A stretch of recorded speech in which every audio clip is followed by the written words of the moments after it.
दिवाली के ठीक 3 दिन बाद भाई दूज का त्यौहार मनाया जाता है। भाई दूज के दिन बहनें भाइयों को रोली से टिक्का करती हैं और मोली बांधती हैं। इसके बाद भाई को मिठाई खिलाकर उन्हें नारियल देती हैं। रक्षाबंधन की तरह ही भाई दूज भी भाई बहन का त्यौहार होता है। इस दिन सभी बहनें अपने भाइयों की लंबी उम्र के लिए कामना करती हैं। भाई दूज पर भाई को तिलक करने के बाद भोजन कराने की धार्मिक मान्यता है।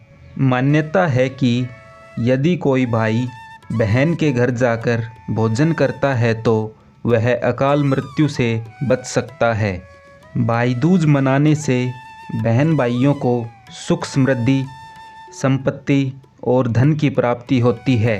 आइए अब जानते हैं भाई दूज की पौराणिक कथा के बारे में।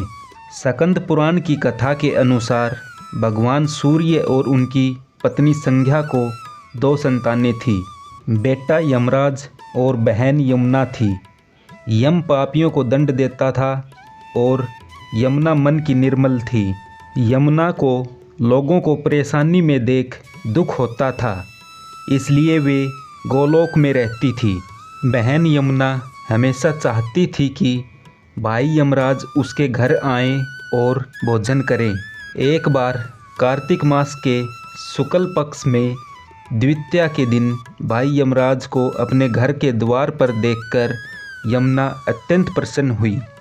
यमुना ने बड़े प्रसन्न होकर भाई को भोजन परोसा।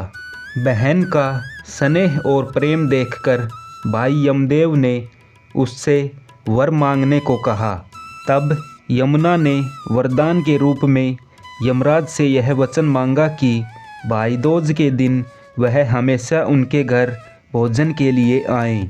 साथ ही इस दिन जो बहनें अपने भाइयों को टीका करके भोजन खिलाती हैं उन्हें आपका भय ना रहे। तब यमदेव ने यमुना को यह वरदान दिया और कहा कि अब से ऐसा ही होगा। तभी से यह परंपरा चली आ रही है। दूसरी कथा के अनुसार भगवान कृष्ण राक्षस नरकासुर को हराने के बाद अपनी बहन सुभद्रा से मिलने गए थे।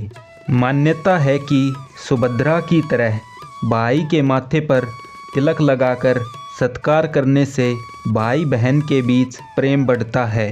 तभी से इस दिन को भाई दूज के रूप में मनाया जाता है।